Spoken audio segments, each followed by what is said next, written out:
Welcome to the Virtual Classroom Coach, a channel to discover and share everything there is to know about virtual classrooms and more.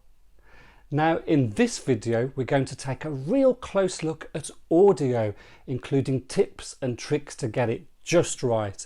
After all, it counts for 50%, or you could argue more, of the virtual experience.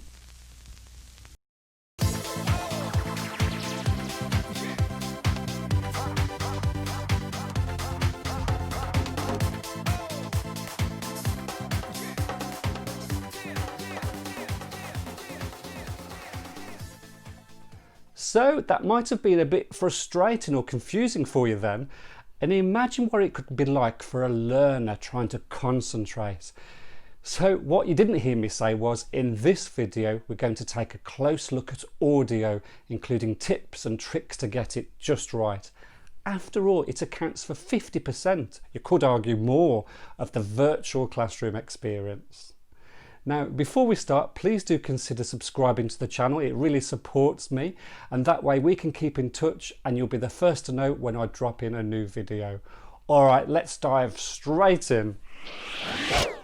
Number one, a really obvious one, but close your doors and windows. Yet we can substantially increase noise quality for others and increase our focus by eliminating our own ambient noise. There's less obvious reasons for this one too. Carry on watching for more.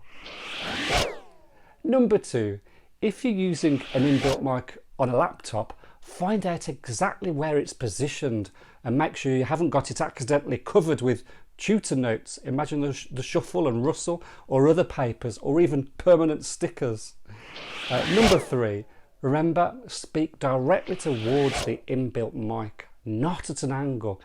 It's amazing how sensitive they are, which means it can easily miss your voice if you happen to look out of a window.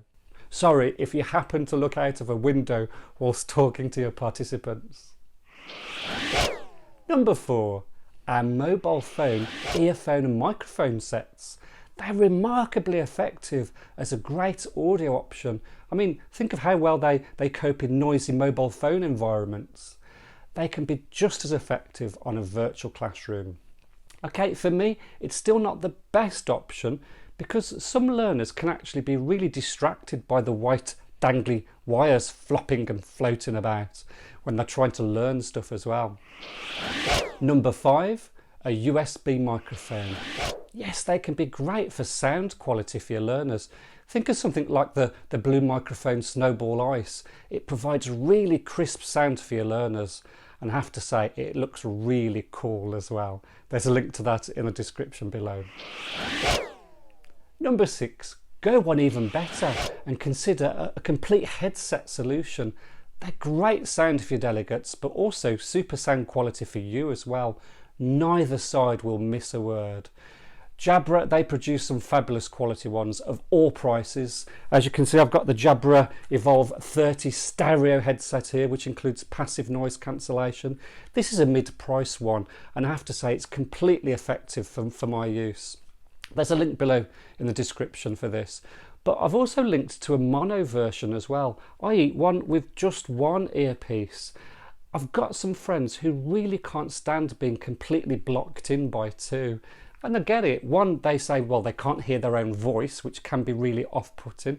And two, some of them work solo, so they prefer to have some contact with the realities around them. So, you know, any emergencies, etc., they're fully aware of it.